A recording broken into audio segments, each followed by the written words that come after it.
is a God of restoration. God will restore everything that was taken from you. God will restore everything that has stolen from you, anything. He might not give you what you want, but one thing I am certain, God will give you what is the best for you. Better in quantity before, better in quality before. Sometimes we are tempted moingon ta nga, Pastor, my better years are behind me. Lahi mo gito sa una, Pastor, arang-arang pa mo gito sa una, nindot mo sa una. No, igsuod, you have the wrong theology.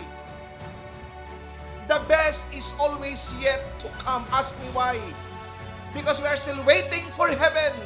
Napamay nindot sa langit? Wala na mas nindot sa langit. The best is always yet to come because we are looking towards heaven. My better years are still coming.